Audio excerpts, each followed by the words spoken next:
Hey guys, this is Hell Hades. This is a Raid Shadow Legends video.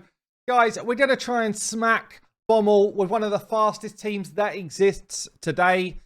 This video is kind of inspired by Roy from my Discord, actually. When I was doing some work around Kyuku, soloing Bommal, which is how I've done it this rotation.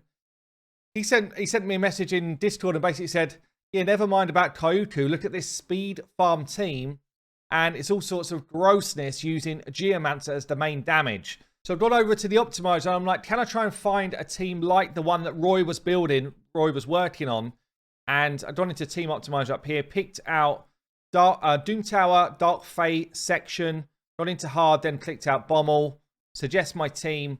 And I'm going to pick out the fastest teams, make sure that the success rate is at least 99%, apply filter, and bam, it popped out a team which I wasn't expecting to see. So Roy's team is very similar to this second team here, apart from he uses Candy as his wave clearer instead of Leo, which is a pretty sexy team anyway. But this one here like piqued my interest because it's got Astrolith in the mix as well. And it's got the best team here that has been run, did it in 1 minute, 18 seconds. But there's only been one run, so I don't know if it's a consistent team or not, honestly. But I figured, why not try and build it out and see if I can have some fun trying to basically rebuild the best team that exists, but with my gear, and see if I can get some amazing results as well. So when we go into the view full details, it gives me kind of a breakdown of gear sets that are being worn, stats that are being run with. We've got like a 240 speed. Let me just zoom in a touch here. A 240 speed Siphi with an insane amount of resistance, high health. We've got a massive health pool. Duchess, reasonably quick with a bit of resistance. Not sure if that resistance number is enough to really make a difference in Bommal. But actually, in terms of masteries, she is the protector for the team. We've got Astrolith, massively high attack and some accuracy to land her bombs. That's pretty much, well, not even to land her bomb. She doesn't need it. So just gone for high attack, high speed by the looks of things. We've got Geo, who's going to be the main source of damage, I suspect, in this comp, with deflection gear on. So he's going to be deflecting bombs, just defensive stats and high accuracy.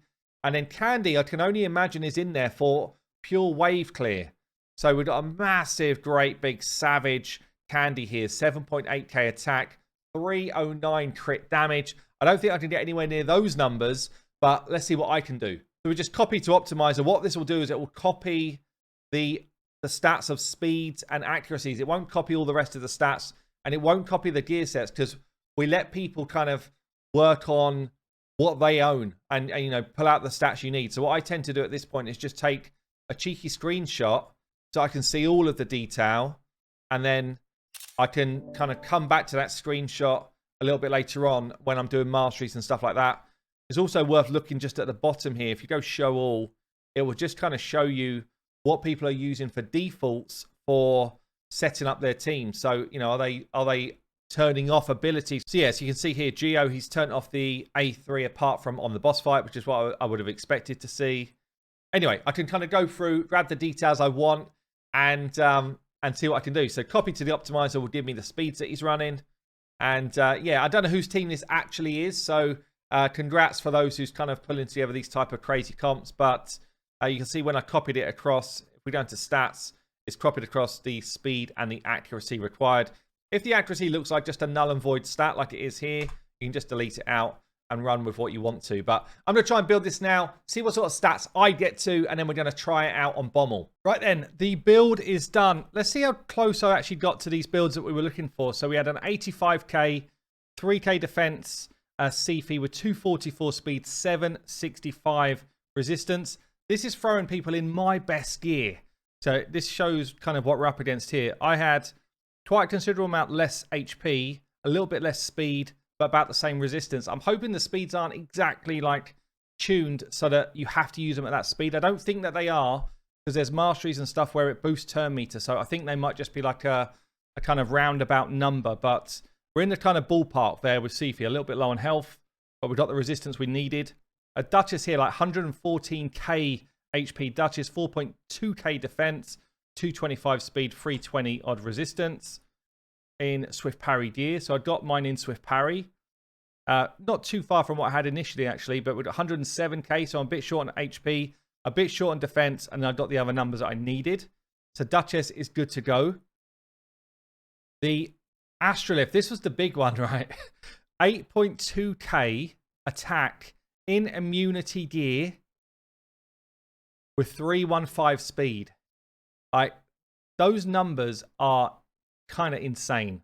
I know it says refresh here as well, and I know it says on a couple of these champions a chance to refresh an ability. So I'm hoping this isn't just like a pure RNG run. Anyway, 315 speed is what we're up against with a phenomenal amount of attack. It's probably an arena build, honestly, that someone's just using for this fight. But I managed to get to 312. I could probably glyph like a little bit extra. I got 312 speed, 6.9k attack. Only with 44k health versus a 46. It's about the same. But yeah, over 1,000 more attack than I got in the same type of gear, which is just nuts. Because that's my +3 Astrolith. +3, and I still didn't hit the numbers, which is crazy. It's crazy stuff. Anyway, next one up is Geo in deflection gear. I don't have tons of deflection, but we were looking for a 249-ish speed, 400 odd accuracy Geo. And I got pretty close to this. It's kind of my only deflection gear that I own really on a champion. So we got 244, nearly 400 accuracy. I think that's going to be enough.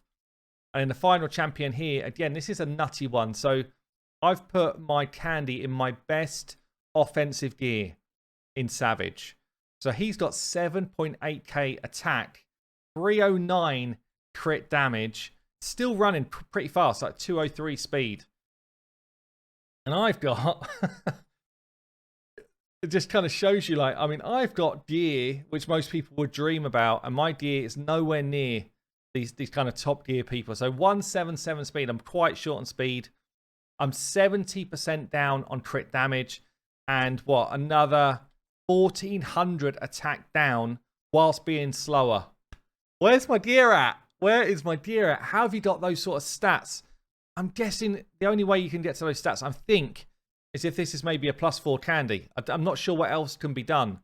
Obviously, I mean, I've got some pieces in here which aren't top tier, but still, that is a long way short of where that person is. So I'm guessing it must be a +4 Candy. But look, that's my builds. I've copied the masteries. We're going to give it a run and see if it even completes. I think it won't, because I think my gear just comes up short.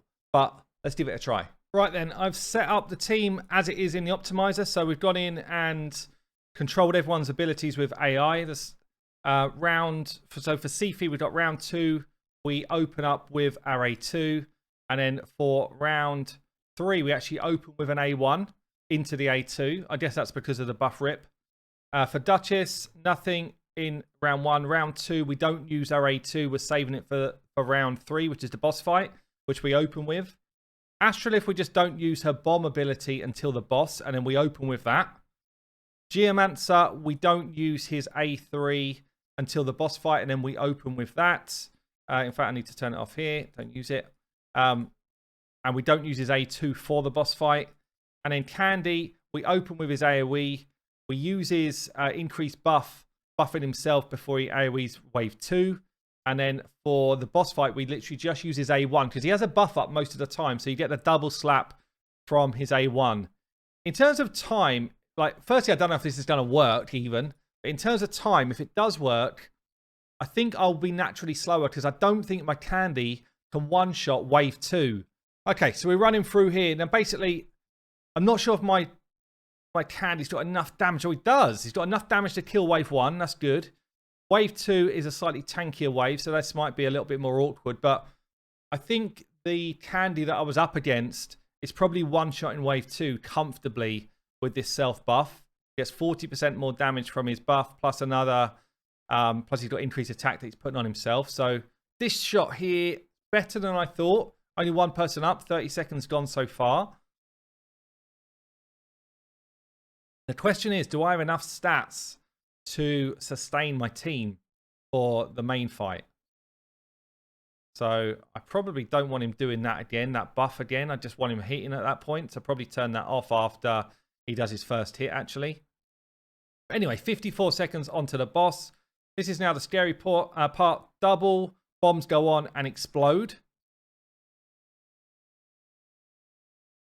We don't lay any buffs on ourselves. He's already done his buff strip, so that's good.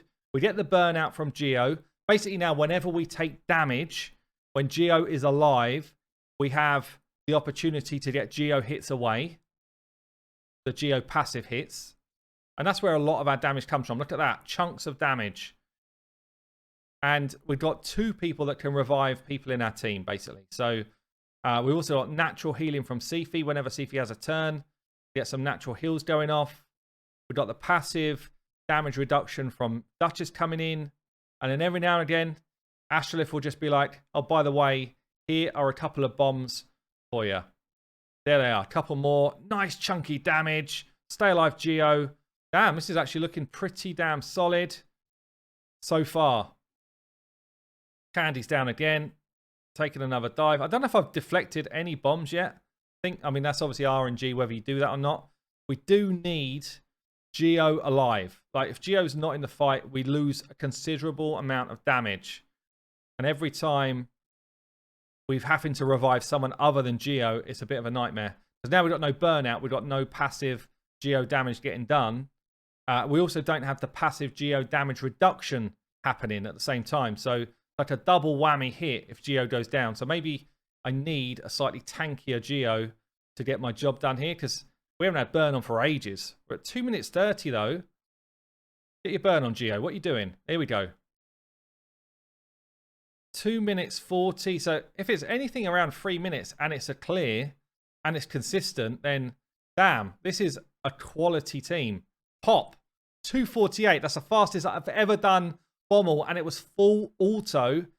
I'm going to run it a couple more times and just make sure that it does come in like that. But wow, what a team. So just going to say, I changed up the ability from Candy, so I didn't do the on the hunt again. We did get to the boss quite a lot quicker second time round. I'm going to let it play through, but damn, this team feels like if it's not 100%, it's damn well up there as like a high percentage team, and that's pretty damn fast. This is going to be around a 2-minute run. Geo is on his butt again. Get up, Geo. Get up, Geo. What's wrong with you? Trouble with Geo being down is I just lose so much of my damage. Get back in the fight. There we go. Double bombs from for Astrolith again. Again, I don't think we've deflected a single bomb. Is that just pure luck? Or bad luck? Don't feel like we've deflected a single one. He's stacked with them. Gone down again. Get him back in the fight, Duchess.